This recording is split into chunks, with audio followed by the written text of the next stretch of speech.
नमस्कार मित्रांनो, आपण अफगाणिस्तान विरुद्ध जी टेस्ट टीम सिलेक्ट केली गेली आहे त्याच्याबद्दल मगाशी बोललोच. पण आता एकदा बघूया की ओडीआय टीममध्ये काय बदल केलेले आहेत. तर बहुतांशी बघितलं तर ओडीआय टीम तर इंडियाची खूप सेटल दिसते. रोहित शर्मा, विराट कोहली हे ऑब्व्हियसली परत आलेले आहेत. शुभमन गिल, श्रेयस अय्यर, के.एल. राहुल हे 5 प्लेयर तर म्हणजे इंडियन ओडीआय सेटअपमधले फिक्स प्लेयर आहेत. त्याच्यामध्ये काही वादसुद्धा नाहीये. पण सर्वात चांगली न्यूज जी आहे ना, ती आहे ईशान किशनची वापसी. कारण का ईशान किशन मला वाटतं खरंच मागच्या 2 वर्षामध्ये ईशान किशनचा जो प्रवास राहिला आहे, ज्या पद्धतीचा अप अँड डाऊन त्याच्या करिअरमध्ये आला, त्याच्यानंतर त्याची जी काही T20मध्ये वापसी झाली आणि तो आता ज्या पद्धतीने त्याने त्या T20मध्ये परफॉर्म केलं, मग ते न्यूझीलंड विरुद्ध सिरीजमध्ये असेल, वर्ल्ड कपमध्ये असेल आणि इव्हन आत्ता तो ज्या पद्धतीने IPLमध्ये परफॉर्म करतोय, मला असं वाटतं की ही ट्रूली डिझर्व की त्याला हा ओडीआयचा कॉलअप पण यावा. आता म्हणाल की T20मध्ये त्याने चांगलं केलं तर ओडीआय मध्ये का सिलेक्ट करावं, कारण का दोन्ही वेगळे फॉर्मॅट आहेत आणि ते समजू शकतो. पण जर आपण T20च्या बेसिसवर टेस्ट क्रिकेटमध्ये प्लेयर्सना स्थान देत असू, तर माझ्या ते T20वर ओडीआयमध्ये स्थान देणं हे ॲटलिस्ट काय म्हणूया मेक्स मोर सेन्स. तर त्याचा काहीतरी एक अर्थ बनतो की निदान व्हाईट बॉल फॉर्मॅट तरी आहेत, एका पद्धतीचा साधारण थोडाफार जवळपास तरी आहेत दोन्ही प्रकार एकमेकांच्या. तर आणि ईशान किशन हा असा प्लेअर आहे ज्याने ओडीआयमध्ये सुद्धा डबल सेंचुरी आहे त्या प्लेअरच्या नावावर. ठीक आहे, जेव्हा जेव्हा गरज पडली T20मध्ये सुद्धा असेल तेव्हा नंबर 3ला नंबर 4ला सुद्धा त्याने बॅटिंग केलेली आहे. तर त्याने ती व्हर्सॅटिलिटी पण दाखवली की तो कुठल्याही पोझिशनला ऍडजस्ट करू शकतो. सो मला नाही वाटत ईशान किशन हा फक्त एक विकेट किपर बॅकअप आहे, पण तो एक ॲडिशनल म्हणजे बॅट्समन सुद्धा आहे. म्हणजे उद्या ओपनिंगमध्ये जर कोणाला इंजुरी झाली तर बॅकअप ईशान किशन खेळू शकतो का? हो. मिडल ऑर्डरमध्ये काही झालं तर ईशान किशन खेळू शकतो का? हो. के.एल. राहुलला काही झालं तर ईशान किशन खेळू शकतो का? तर हो. सो एकदा का तुम्ही ईशान किशनला सिलेक्ट केलं तर तुम्हाला दुसऱ्या अजून एका बॅकअप बॅट्समनला घेऊन जायची गरज नाहीये. तर तो एक प्लेअर जवळजवळ तुमच्या 3-4 जागा भरून काढतो. विकेट किपर म्हणून सुद्धा, ओपनिंग बॅट्समन म्हणून सुद्धा, मिडल ऑर्डर बॅट्समन म्हणून सुद्धा. आणि प्लस तो लेफ्ट हँडर बॅट्समन आहे. त्यामुळे एवढा जो आपला टॉप 5 मध्ये जो काय हेवी राईट हँडेड बॅट्समन आहे, त्याच्यामध्ये जर का तुम्हाला खेळवायची वेळ आली तर तुम्हाला ते एक लेफ्ट राईट वालं व्हेरिएशन सुद्धा मिळतं. आणि ॲट दिस पॉईंट जर दुसरा विकेट किपर बॅट्समन म्हणायचं झालं तर कोण आहे इंडियामध्ये? संजू सॅमसन, रिषभ पंत, ध्रुव जुरेल हे माझ्या मते असं म्हणू शकतो स्पर्धेमध्ये. त्याच्यामध्ये Rishabh Pant unfortunate as it is, but मला वाटतं रिषभ पंत ह्या स्पर्धेमध्ये खूप मागे पडलेला आहे आता.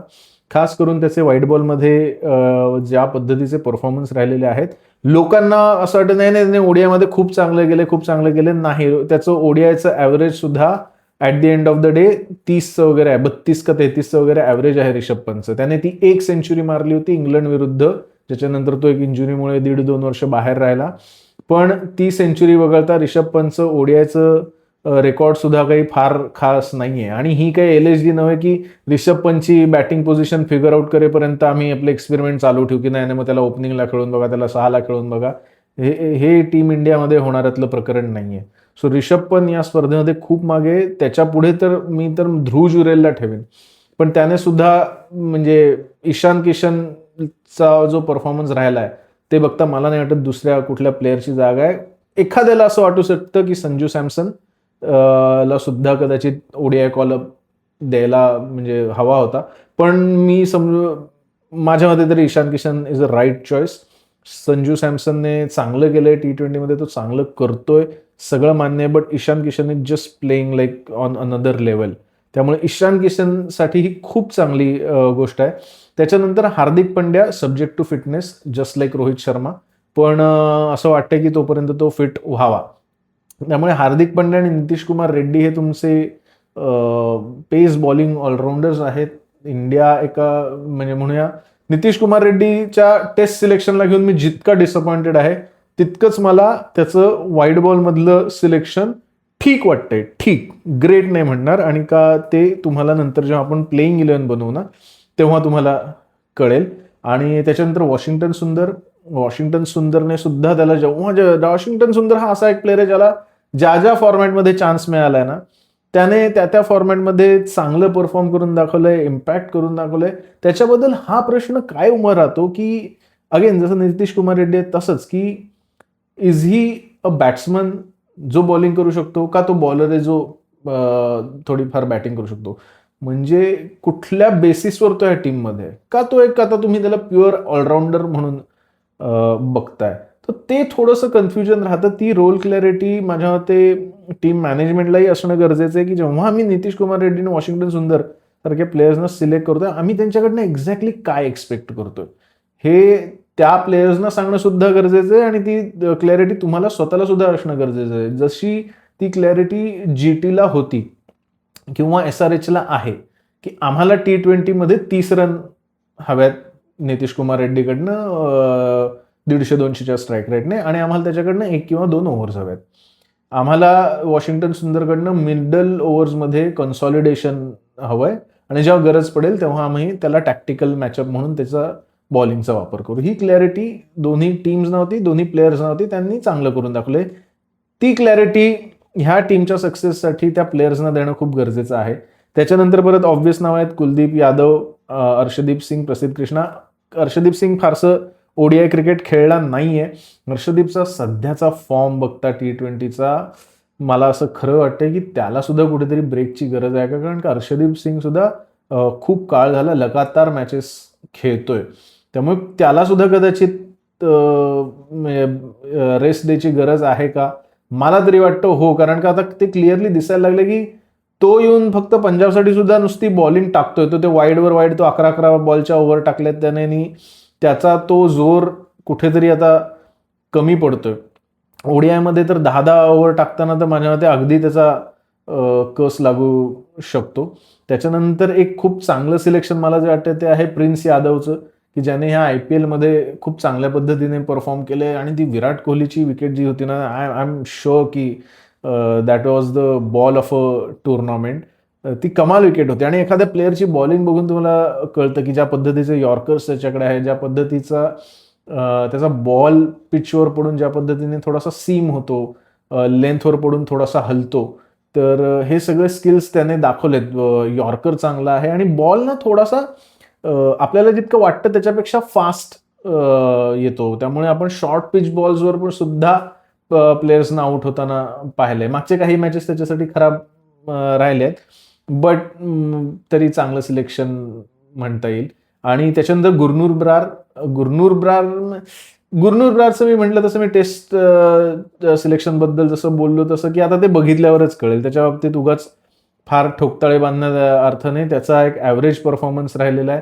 ह्यावर तो GTच्या टीममध्ये आहे, पण GTने सुद्धा त्याला व्हाईट बॉलमध्ये खेळवलं नाही. GTने त्या अशोक शर्मा आणि म्हणजे किती GTचा पण भरपूर सिराज आहे, प्रसिद्ध कृष्णा आहे, अशोक शर्माला त्यांनी खेळवलं, पण गुरनूर ब्रार GTमध्ये असून सुद्धा त्यांनी व्हाईट बॉल क्रिकेटमध्ये त्याला खेळवलं नाहीये. मग कदाचित GTला ते जे काय दिसलं नाहीये जे आपल्या इंडियन सिलेक्टर्सना दिसलंय. आणि इंडियन सिलेक्टरला मला जे रिपोर्ट्स ऐकू येत आहेत त्याच्यामध्ये ती सतत 6 फूट 4 इंचाची हाईट सांगितली जाते. मला नाही वाटत तुम्ही या अशा बेसिसवर प्लेयर्सना सिलेक्ट केलं पाहिजे, की यार त्याला त्याची हाईट जास्त आहे आणि मग तो साऊथ आफ्रिकामध्ये जाईल तर त्याचा बॉल जास्त बाउन्स होईल वगैरे. तुम्ही हे क्रायटेरिया घेऊन कोणाचं तरी सिलेक्शन नाही करू शकत. त्याचा टप्पाच चुकला तर ते बाउन्स करायचं काय? तो बाउन्स विकेट किपरच्या डोक्यावरनं गेला तर त्याच्या करायचंय काय त्या बाउन्सचं? तर मग तुम्ही त्या प्लेअरला सिलेक्ट करा ज्याचा टप्पा चांगला असेल, त्याने स्किल वाईज नंबर वाईज करून दाखवलंय. जसं की प्रिन्स यादवकडला आपण बघितलंय की बाबा IPL मध्ये करताना सो काहीतरी एक दिसलंय बाबा प्रिन्स यादव. त्याचं पण काही ग्रेट रेकॉर्ड आहे प्रिन्स यादवचं व्हाईट बॉल क्रिकेटमध्ये, अशातला भाग नाहीये. पण काय होतं कधी कधी बॉलर्सना तुम्ही त्यांच्या फक्त किती विकेट्स घेतले त्याच्यावरनं जज नाही करू शकत की त्यांनी किती चांगली बॉलिंग टाकली, ते कुठल्या फेजमध्ये बॉलिंग करतायत. कित्येक वेळा त्यांच्या बॉलिंगवर कॅच सोडले गेलेत, कित्येक वेळा बॅट्समन त्यांना फक्त डिफेन्सिव्हली खेळून करतात. बुमराला आपण कित्येक वेळा बघितलं विकेट पडत नाहीत कारण का बॅट्समन मारायलाच जात नाहीत. तर तुम्ही विकेट जरी नसतील तरी एखादा बॉलर चांगली बॉलिंग करत असू शकतो आणि मी तो बेनिफिट ऑफ डाऊट गुरनूर ब्रारला देईन. हालाकी म्हटलं तसं GTने पण त्याला खेळवलं नाहीये, पण त्याला टीम इंडियामध्ये सिलेक्ट करण्यात आलंय. सो आय डोंट नो की तिकडे काय दिसलंय. हर्ष दुबे, अक्षर पटेल आणि यार रवींद्र जडेजा या दोघांनाही आराम देऊन हर्ष दुबेला आणण्यात. आता हर्ष दुबेचं सिलेक्शन चुकीचं आहे का? तर नाही, कारण का हर्ष दुबेने उत्तम परफॉर्म केलंय, रणजीमध्ये उत्तम परफॉर्म केलंय. आत्ता SRH साठी सुद्धा तो ठीकठाक परफॉर्म करतोय. T20 मध्ये तो नंबर 8 ला तुम्हाला जी सोकॉल्ड तुमची बॅटिंग हवी आहे ती सुद्धा तुम्हाला देऊ शकतो. थोडीफार, फार ग्रेट नाही पण थोडीफार बॅटिंग तुम्हाला देऊ शकतो. पण प्रायमरीली त्याचं काम आहे बॉलिंगचं. सो पण त्याचं सिलेक्शन ठीक आहे, पण मला नाही पटलेलं की जडेजा आणि अक्षर या दोघांनाही आराम द्यायचं कारण काय आहे हे मला स्वतःला नाही पटलेलं. कारण का आत्तापर्यंत साऊथ आफ्रिकाला ODI वर्ल्ड कप होणार, ही ODI टीम आहे ना, ODI वर्ल्ड कप आहे. तुम्ही फार फार तर 1 किंवा 2 फिंगर स्पिनर घेऊन जाणार आहात, ठीक आहे. सो तुमची स्पर्धा आहे वॉशिंग्टन सुंदर, अक्षर पटेल, रवींद्र जडेजा, हे 3 ऑलरेडी आहेत. ह्यापैकी तुम्हाला 2 सिलेक्ट करायचे. आता त्यातल्या पण तुम्ही दोघांना आराम देऊन काय होते मला माहित नाही. कारण का ह्याच्या आधी तुम्ही बघत होतात एका ODI सिरीजला अक्षर पटेलला ड्रॉप करण्यात आलं, एका सिरीजला रवींद्र जडेजाला ड्रॉप करण्यात आलं, आता त्या दोघांनाही ड्रॉप करण्यात आलं. So I am not sure की आत्ताच्या स्टेजला तुम्ही हर्ष दुबेला ट्राय करून तो चांगलं खेळलं तर काय हर्ष दुबे येणार आहे का तुमच्या टीममध्ये ODIच्या? मला नाही वाटत. तिथे तुम्ही अक्षर किंवा जडेजालाच घेऊन जाणार आहात किंवा वॉशिंग्टनलाच घेऊन जाणार आहात. तर ही जी ट्रायल आहे ही कशासाठी आहे, ही आत्ता गरजेची आहे का? तर मला नाही वाटत. तो नथिंग अगेन्स्ट हर्ष दुबे, पण नाही गरजेची वाटत. गुरनूर ब्रार मी समजू शकतो की अगेन साऊथ आफ्रिकेमध्ये मॅचेस आहेत, तर पेस बॉलर तुम्हाला म्हणजे बुमरा झाला, सिराज झाला, शमीचं काय चाललंय हे खरंच कुणाला म्हणजे सिलेक्टर्सना तरी माहितीये का BCCIला माहितीये का शमीला माहितीये? आपल्याला तर नक्की नाही माहिती. कारण का शमी मागचा अख्खा एक सीझन खेळला, रणजी सीझन. 7 मॅचेसमध्ये शमीने जवळजवळ 33 विकेट घेतल्या. टेस्टची रणजीची मी गोष्ट करतोय. त्याच्यानंतर तो IPL अख्खा सीझन खेळला. सुरुवातीला खूप चांगली बॉलिंग केली. मागच्या काही मॅचेस त्याला जरा रन्स पडल्या, 41 रन्स पडल्या, 40-50 रन्स पडल्या, त्यामुळे तेवढ्या खास नव्हत्या. आणि त्याच्या दुर्दैवाने ज्या दिवशी टीम अनाऊन्स झाली त्या दिवशी त्याचं LSGच्या टीममधनं सुद्धा त्याला तो नव्हता LSGच्या प्लेइंग 11 मध्ये. सो काय नक्की त्याचं चाललंय? आगरकर साहेबांनी म्हटलं की शमीची बॉडी आत्ताच्या स्टेजला फक्त T20 साठी रेडी आहे, पण तो माणूस मग रणजी 4-4 दिवस खेळून 7 मॅचेस खेळून 33 विकेट कशा घेतो? अशी कशी काय त्याची बॉडी आहे जी इंटरनॅशनल लेवलला फक्त 4 ओव्हर टाकू शकते पण रणजीमध्ये 7-7 4 दिवसाच्या मॅचेस खेळू शकते? हे मला नाही माहिती. पण जो काय तो सावळा गोंधळ आहे ना शमीचा, ऍट दिस पॉइंट मला असं वाटायला लागलेलं आहे की ही गाडी सिलेक्टर्स कडनं असेल, BCCI कडनं असेल, फिटनेस कन्सर्नमुळे असेल का काही मतभेद झालेत. कारण का वीरेंद्र सेहवागने ना क्रिकबजच्या चॅनलवर एक अशी गोष्ट सांगितली जी म्हणजे अशी न्यूजमध्ये कुठे नव्हती, की त्याने सांगितलं की इंग्लंडच्या जी सिरीज झाली 5 मॅचेसची तिथे सिलेक्टर्सना हवं होतं की शमीने टीम जॉईन करावी, पण शमी म्हणलं की मी फिट नाहीये. तर तेथे त्यांनी येण्यापासून नकार दिला होता आणि त्याच्यानंतर त्यांचं काहीतरी गणित बिनसलेलं आहे. आता हे जर खरं असेल तर मग ते बिनसलेल्या गणितावर तो कदाचित ODI 2027 मध्ये दिसेल का? तर मला नाही वाटत. कारण का ट्राय करायचा तर आत्ताच स्कोप होता. हालाकी शमी असा प्लेअर आहे की तुम्ही त्याला 6 महिने आधी जरी आणलात किंवा डायरेक्ट वर्ल्ड कपला जरी घेऊन गेला तरी त्याच्याकडे एवढा मोठा एक्सपिरियन्स आहे की तो ते तुम्हाला तुमचं काम करून देईल. सो त्याला काही वेगळी गरज नाहीये. पण आगरकर साहेब म्हणले की त्याची बॉडीज फिट नाही असा म्हणजे टीम इंडियाच्या फिजिओचा रिपोर्ट आहे, तर त्याच्यात फार काही बोलण्यात अर्थ नाही.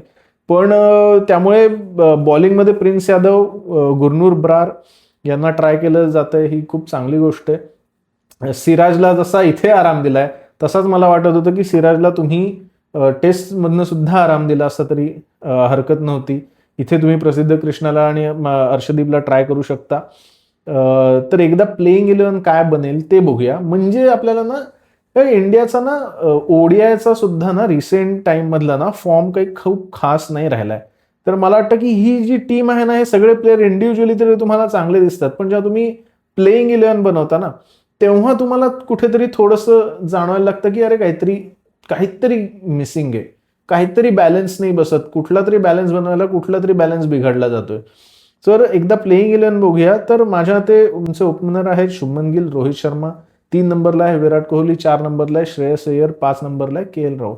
हे तुमचं गणित फिक्स आहे. हे त्या प्लेयर्सनी म्हणजे अनडाऊटेडली त्यांनी स्वतःच्या परफॉर्मन्सनी करून दाखवलेलं आहे. तुम्ही ते क्वेश्चन करू शकत नाही. त्याच्यानंतर मी आत्ताच्या घडीला अज्युम करतोय की हार्दिक पंड्या ओडीआय खेळणार. त्याच्यानंतर तुमचा नंबर 6ला येईल हार्दिक पंड्या.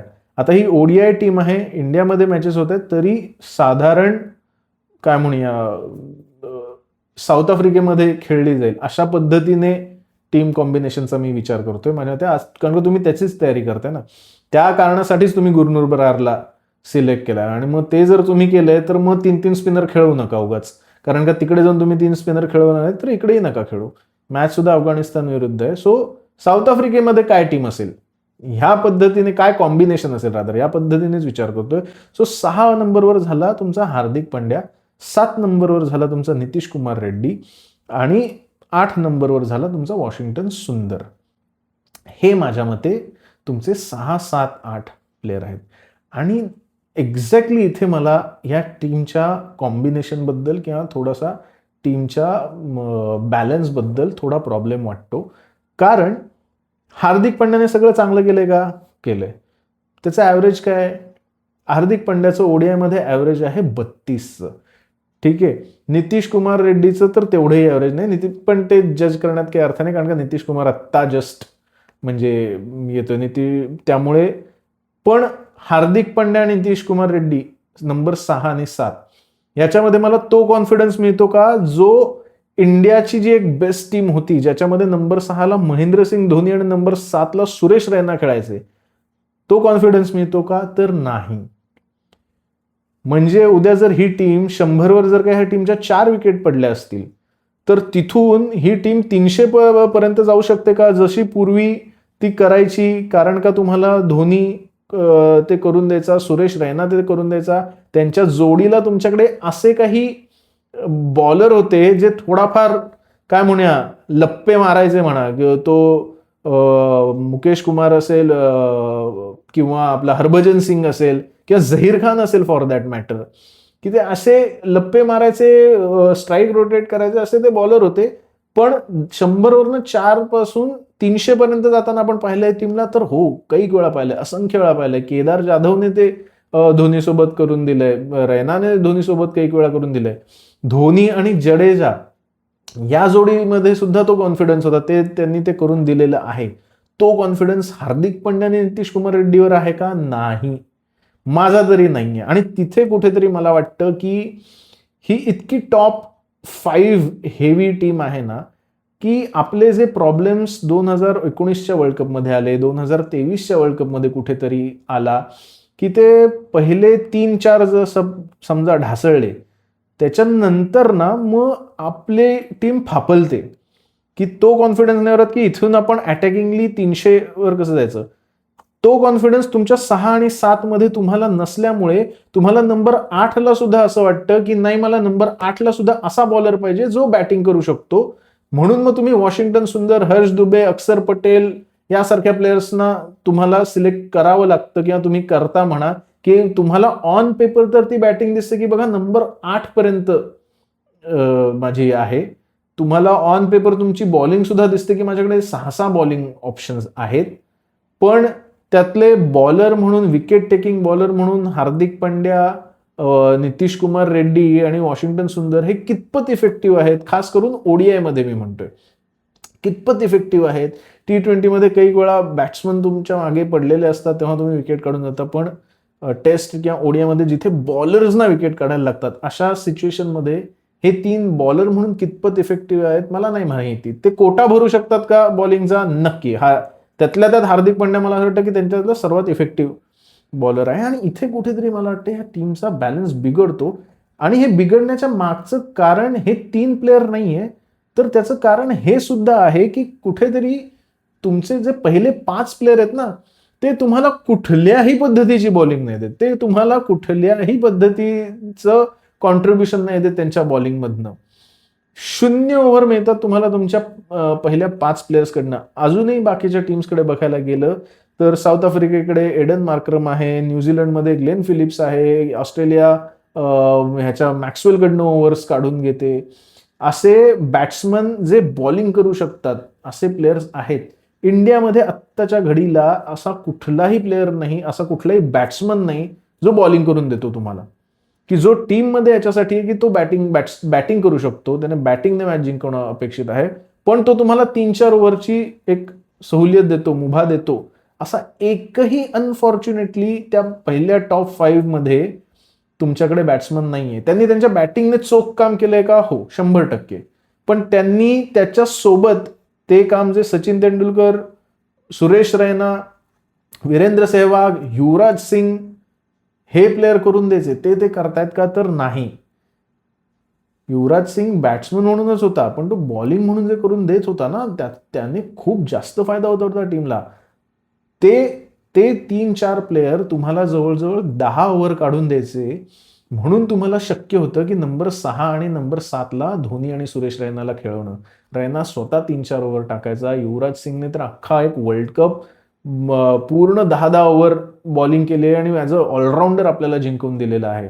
बॅट्समन म्हणून तर केलंच, प्लस बॉलिंगमधनं तो प्रत्येक मॅचमध्ये जवळजवळ युवराज सिंगने 2011च्या वर्ल्ड कपला 10-10 ओव्हर टाकल्यात.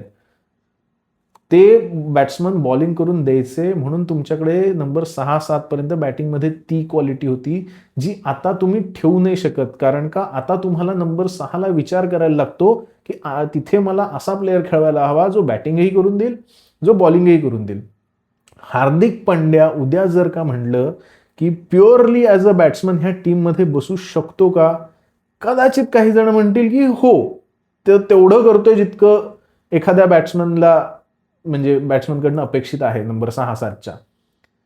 पण उद्या म्हणलं की हार्दिक पांड्यापेक्षा as a batsman, as a pure batsman options आहेत का अजून? तर 100%, 200%. त्या नंबर 6च्या पोझिशनला मला असं वाटतं अजूनही कुठे ना कुठेतरी तिलक वर्मा, रिंकू सिंग हे खूप ॲज अ बॅट्समन खूप जास्त आणि खूप बेटर ऑप्शन आपल्याकडे आहेत. It's Indian cricket. आपल्याला कधीच कुठल्याच पोझिशनला बॅटिंगसाठी कोणी मिळत नाहीये असं घडणार नाही. इट्स अ मॅटर ऑफ की तुमचं कॉम्बिनेशन त्याने काय बनतंय. त्यामुळे रिंकू सिंग, तिलक वर्मा आणि बघितले तर अजून 1-2 प्लेअर मिळतील जे ॲज अ बॅट्समन नंबर 6ला आपल्याला खूप जास्त ती स्टेबिलिटी देऊ शकतात, ती डेप्थ देऊ शकतात बॅटिंगला. पण तुम्ही त्यांना खेळवू नाही शकत, कारण का मग तुमच्याकडे फक्त 5 बॉलर उरतात. आणि आजकाल तो एक T20चा जो प्रभाव राहिलाय त्याच्यानुसार तुम्हाला काय म्हणूया ओडीआयमध्ये सुद्धा तुम्ही 6-6 बॉलर आपल्याला पाहिजेत असं बघायला लागलाय. माझ्या मते तो एक चुकीचा पायंडा आहे. तुम्ही अजूनही ओडीआयमध्ये 5 बॉलर तुम्हाला पुरेसे होतात. त्यातल्या तुमच्या बॅटिंगपैकी जर एखाद्याने तुम्हाला 2-3 ओव्हर जरी काढून दिल्या तरी ते तुमचं काम होऊन जातं. हार्दिक पांड्याकडनं तुम्हाला 6-7 ओव्हर नक्की मिळतील. तो तेवढा चांगला बॉलर नक्की आहे. टॉप ऑर्डर बॅट्समनपैकी जर तुम्हाला कोणीतरी 2-3 ओव्हर जरी दिल्या तरी तुमचं काम होऊ शकतं. पण आत्ताच्या घडीला ते ऑप्शन आपल्या टॉप ऑर्डर बॅटिंगमध्ये नाही आहेत. त्यामुळे हे म्हणजे ही हार्दिक पांड्याची आणि नितीश कुमार रेड्डीची चूक आहे का? तर नाही. ही त्या कॉम्बिनेशनची चूक आहे. ही जबाबदारी त्या पहिल्या 5 बॅट्समनची सुद्धा आहे, त्या मधल्या ऑलराऊंडर्सची सुद्धा आहे. फार क्वचित तुम्हाला असा एखादा ऑलराऊंडर मिळेल की जो बॅटिंगच्या दमावर पण टीमवर आहे आणि जो बॉलिंगच्या दमावर पण टीममध्ये आहे.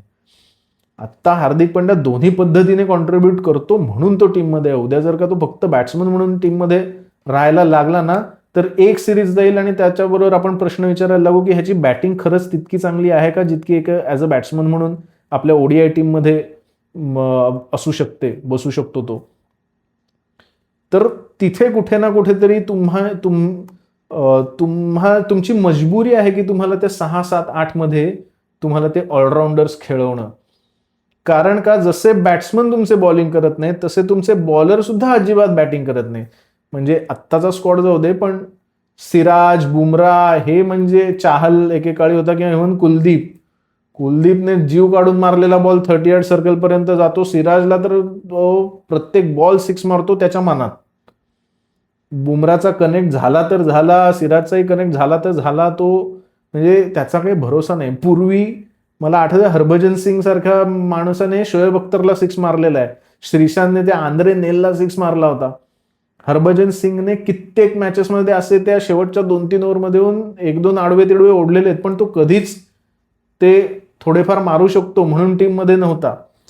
पण आता तुमच्याकडे जे बॉलर आहेत, कारण का वरुण चक्रवर्ती, कुलदीप, सिराज, हे काय कितपत बॅटला बॉल लागला तरी म्हणजे नशीब म्हणायची वेळ येते आपल्याला. म्हणून मग तुम्हाला तो 8 नंबरला सुद्धा असा बॉलर लागतो जो बॅटिंग करू शकतो. म्हणून मग हर्षित राणा टीममध्ये येतो. सो इथे कुठेतरी आपल्या त्या टीमचा बॅलन्स अजूनही ओडीआयमध्ये बिघडतो आहे. तो मला नाही वाटत, आणि तो सॉर्ट नाही होऊ शकत, कारण का तुम्ही नंबर 5चे जे बॅट्समन आहेत त्यांनी ज्या पद्धतीने परफॉर्म केलंय ॲज अ बॅट्समन, ते म्हणजे तुम्ही नाही त्यांना काढू शकत. आणि हेच कुठेतरी आपलं दुखणं सुद्धा होणार आहे. ज्या क्षणी त्या 3-4 विकेट पडतील ना, आपल्याकडे ते 6-7 नंबरला ते बॅट्समन नाही आहेत जे आपल्याला तिथून 300, 350, आता तर स्कोर 350, 350चे ओडीआयमध्ये व्हायला लागलेत. 350चा स्कोर सॉर्ट ऑफ जो एकेकाळी 280 होता तो आजकाल 320 झालाय. सो तिथून 320 पर्यंत पोहोचवणारा बॅटिंग लाईनअप आहे का? नाही. 2023च्या वर्ल्ड कपला काय झालं, आपल्या 3 विकेट पडल्या आणि आपण अडकलो, कारण का नंबर 7 नंतर आपल्याकडे बॅटिंग नव्हती. आणि नंबर 7ला सुद्धा कोण होते आपल्याकडे, तर म्हणजे रवींद्र जडेजा होता, was a fine player no doubt, but तो एक प्युअर बॅट्समन ओडीआयचा म्हणून खेळू शकतो का? तर नाही. सो हा या टीमचा प्रॉब्लेम आहे, हा या टीमच्या कॉम्बिनेशनचा प्रॉब्लेम आहे. And it starts from your top 5 batsman जे बॉलिंग करू शकत नाहीत. त्याच्यामुळे तुम्हाला नंतर ते प्लेयर सिलेक्ट करायला लागतात.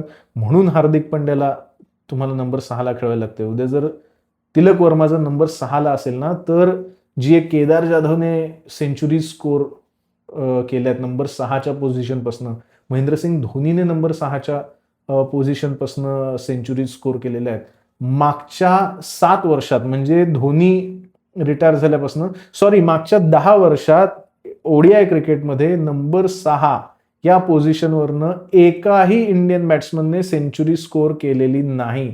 शेवटची सेंचुरी होती केदार जाधवने 2017 साली इंग्लंड विरुद्ध जी स्कोर केली होती. विराट कोहली आणि केदार जाधव खेळले होते दोघे. इंग्लंड विरुद्ध त्याने सेंचुरी स्कोर केली होती आणि 300+ स्कोर चेस केला होता. That was your last century from position 6. त्याच्यानंतर आज तागायत नंबर 6 वरनं एकही सेंचुरी लागली नाहीये. आणि इथे मी जो प्रॉब्लेम म्हणतो ना हलकासा, तो प्रॉब्लेम मला वाटतो ह्या टीमच्या स्क्वॉडमध्ये. खैर, पण आत्ताचा जो स्क्वॉड आहे तो हाच असेल. हार्दिक, नितीश, वॉशिंग्टन नंबर 8. आता तो प्रश्न आहे की आता जर का तुम्ही काय म्हणूया अफगाणिस्तानच्या तयारीने जर का गेलात, तर मग मला वाटतं की तुम्ही 9, 10, 11 सरळ ह्यांना खेळवा, आपले पेस बॉलरना खेळवा. अर्शदीप, प्रसिद्ध कृष्णा आणि गुरनूर ब्रार यांना खेळवा. हर्ष दुबेला ट्राय करून मला नाही वाटत तुम्हाला फार काही वेगळं, म्हणजे मिळालं तरी त्या मिळाल्याचं काय करणार आहात तुम्ही, अशातला तो मुद्दा आहे. माझ्या मते वॉशिंग्टनने चांगलं काम केलेलं आहे आत्तापर्यंत. आणि हा जो 6, 7, 8चा जो काही प्रॉब्लेम आहे ना तुमचा, हा जर तुम्हाला कुठेतरी मिटिगेट करायचा असेल तर मला वाटतं वॉशिंग्टन सुंदर इज युअर ट्रम्प कार्ड. तो अत्यंत एक खूप चांगलं टेम्परामेंट असलेला प्लेअर आहे. जीटी त्याला ज्या पद्धतीने नंबर 4 आणि नंबर 5ला वापरते, ओडीआय क्रिकेटमध्ये सुद्धा तुम्ही त्याला नंबर 4 आणि 5ला वापरू शकता. डेथ ओव्हरमध्ये येऊन, शेवटच्या 4 ओव्हरमध्ये येऊन काय 10 बॉल 30 रन स्कोर करणं, 25 रन स्कोर करणं, मला नाही वाटत ही त्याची स्ट्रेंथ आहे. ॲज अ बॅट्समन त्याचे स्वतःचे लिमिटेशन्स आहेत, पण ते लिमिटेशन्स तो ओव्हरकम करतो, कारण का तो खूप चांगला टेम्परामेंट असलेला प्लेअर आहे. मी जेव्हा केव्हा त्याला बघतो ना, असे काही प्लेयर्स असतात ना, तुम्हाला वाटतं की यार हे ह्यांच्या पोटेन्शियलच्याही वरती जाऊन परफॉर्म करतायत. खास करून प्रेशर सिच्युएशन जेव्हा असते, जेव्हा टीमला कंट्रोल करायचं असतं, जेव्हा तुम्ही खाली लागलेले असतात, 3-4 विकेट पडल्या आहेत, महत्वाची मॅच आहे, आपण त्याला ऑस्ट्रेलियासारख्या टीम विरुद्ध त्यांच्या देशात हे करताना पाहिलेलं आहे. आपण त्याला इंग्लंड विरुद्ध, इंग्लंडसारख्या देशात टेस्ट क्रिकेटमध्ये करताना पाहिलेलं आहे. मला वाटतं तुम्हाला तो जर 6, 7, 8चा जो एक वीकनेस आहे थोडासा, तो जर कव्हर अप करायचा असेल ना, तर वॉशिंग्टन सुंदरला 4 किंवा 5 नंबरवर माझ्या मते कसं खेळवता येईल हे बघायला हवं. कारण का 6 नंबरला मग के एल राहुल आला ना, तर तो तुम्हाला मिळतो की जो 6 नंबरपासून सुद्धा सेंचुरी स्कोर करून देईल, 300 पर्यंत टीमचा स्कोर लावून देईल असा प्लेअर तुमच्याकडे नंबर 6ला मिळतो. आणि वॉशिंग्टन सुंदरला तुम्ही त्याच्या स्ट्रेंथ, त्याची जी क्वालिटी आहे की उद्या जर का कोलॅप्स झाला असेल, 3-4 विकेट पडल्या असतील, तर मिडल ओव्हरमध्ये स्पिनर्स विरुद्ध त्याच्याकडे चांगले शॉट्स आहेत, तो बॉल रोटेट करू शकतो आणि वाटल्यास 1-2 मोठे काय म्हणूया 6-4 पण मारू शकतो. आणि मिडल ओव्हरमध्ये जिथे तुम्हाला गेम फक्त रोटेट करायचा असतो अशा ठिकाणी तुम्ही त्याला एक चांगला रोल देऊ शकता आणि तो तुमचा बॅटिंग लाईनअप मग के.एल. राहुल नंबर 6ला होईल, हार्दिक पंड्या नंबर 7 आणि नितीश कुमार रेड्डी 8. हा मग एक तुमचा सडनली खूप चांगला लाईनअप वाटायला लागतो. नंबर 8ला वॉशिंग्टन सुंदर मला नाही वाटत is a waste of his potential किंवा हिज स्ट्रेंथ असं म्हणूया. तर तिथे मला वाटतं की त्यांनी मिडल ऑर्डरमध्ये वॉशिंग्टनला खेळवलं पाहिजे आणि मग नंबर 8ला नितीश कुमार रेड्डीला खेळवल्यावर मग तुम्ही कुलदीप यादवला खेळवू शकता नंबर 9ला आणि 10-11 तुम्ही पेस बॉलरनाच खेळवलं पाहिजे. तुम्ही जर गुरनूर ब्रार आणि प्रिन्स यादवला घेऊन आलाच आहात तर त्यांनाच चान्स द्या माझ्या मते. तुम्हाला कळेल प्रसिद्ध कृष्णा काय करू शकतो काय नाही आपल्याला माहिती आहे. अर्षदीप सिंगला आरामाची गरज आहे असं मला वाटतं. प्रिन्स यादव आणि गुरनूर ब्रार या 2 पेस बॉलरना चान्स मिळाला पाहिजे. हर्ष दुबेने काही अचीव केलं तरी तो अक्षर पटेल, रवींद्र जडेजा किंवा वॉशिंग्टन सुंदर यांच्या पुढे नाही उडी मारणार आहे. त्यामुळे तो एक्सपेरिमेंट म्हणजे ज्या गावाला जायचंच नाही त्या गावाचा उगाच पत्ता कशाला विचार फिरताय, तर नका फिरू. त्यापेक्षा त्यालाही आराम करू दे. टेस्ट क्रिकेटमध्ये तो जे काही करेल ते करेल. अफगाणिस्तानच्या टेस्ट स्क्वॉडमध्येही तो आहे.